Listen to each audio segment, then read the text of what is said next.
Brothers and sisters of India, namaste. The 2024 election season has commenced across the world, here in America, and certainly in India. I love India and the Indian people globally. And I believe Prime Minister Modi is the best leader for India and the progress of Indian citizens. He's the best leader for the U.S.-India relationship and for the global economic stability of the world. Moreover, he is a leader who believes in the empowerment of women. The Prime Minister stands for women. Bharat America मुश्तरका बयान पर पाकिस्तान का शदीद रद्द-ए-अमल सामने आया है।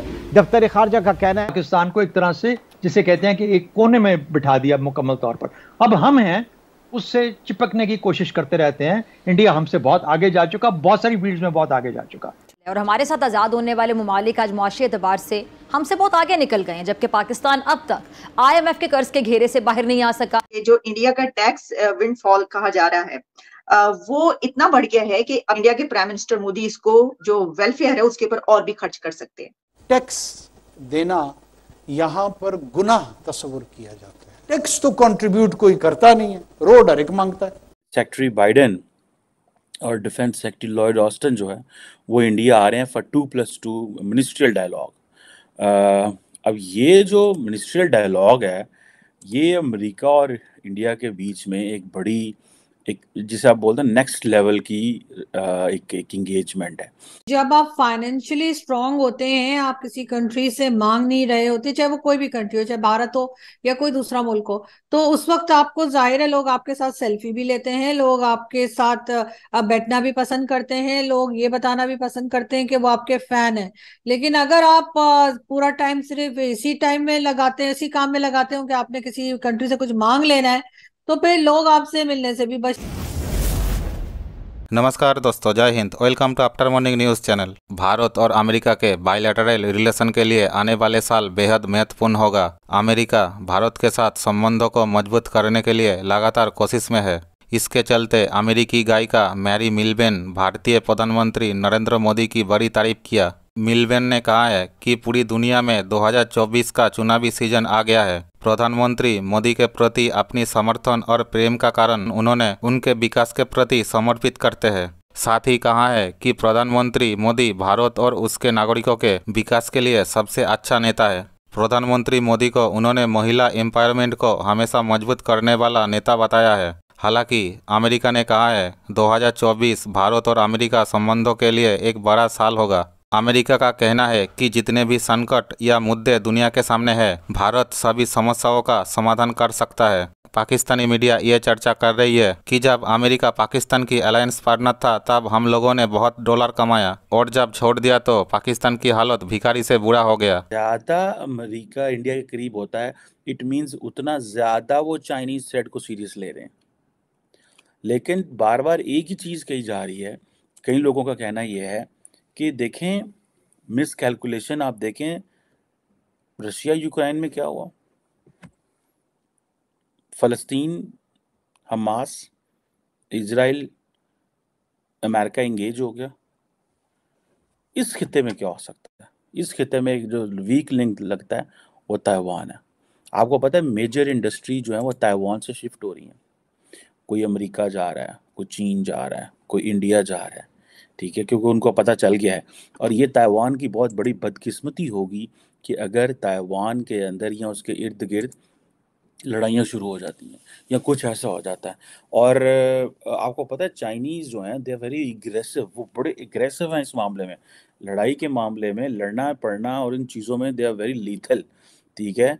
अब ये इंडिया को ये जो एडवांटेज है ना, सिर्फ और सिर्फ जो मैं आपको बात बताऊँ कि वो जो एक डिफेंस US इंडिया का डिफेंस एक्सेलरेशन एक इकोसिस्टम इस्टेब्लिश हो रहा है जो इंडिया को इंतहाई ऑटोनमस लेवल पे ले जाएगा।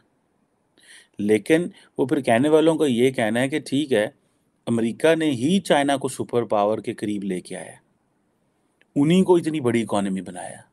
सो वो जितना मर्जी इंडिया को दे लें but the Indians can't cross, America को नहीं क्रॉस कर सकते। सो इंडियन मीडिया को या आप ओपिनियन मेकर्स को देखें, वो बड़े केयरफुल होते हैं अमेरिका के बारे में।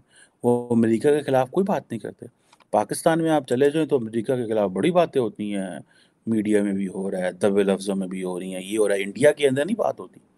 इंडिया के अंदर इसलिए बात नहीं होती, one, now they are partner, second they believe we are getting so much, third is superpower and और एक इंडिया के अंदर ये भी इम्प्रेशन दिया जा रहा है और दिया पर्टिकुलरली वेस्ट को दिया जा रहा है कि ये जो मुस्लिम्स हैं they are a part of the problem. और इंडिया और बहुत बड़ी जो जो जितनी भी वेस्टर्न सिविलाइजेशन है वो सारी इस मसले को समझती है। सो वो India wants to be a natural एक पार्टनर भी बनना चाहता है उनका और उस हवाले से। और लेकिन असल में जो अपनी इंडिया जो है वो अपनी डिफेंस, जो मैंने आपको पहले कहा है कि जो एक इकोसिस्टम चाहता है डिफेंस को एक्सेलरेट करने का। अभी फॉर एग्जांपल हम देख रहे थे कि जो इंडिया की मिनिस्ट्री ऑफ डिफेंस है उन्होंने कहा था कि हम 36 जनरल एटॉमिक्स MQ-9B जो क्या नाम है उनका, जो होते हैं यार ये जो ड्रोन्स होते हैं, they are going to get. और ये रिमोटली पायलट एयरक्राफ्ट हैं।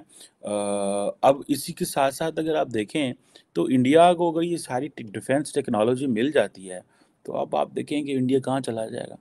पाकिस्तान के पास तो हर रोज़ एक चैलेंज बढ़ जाता है।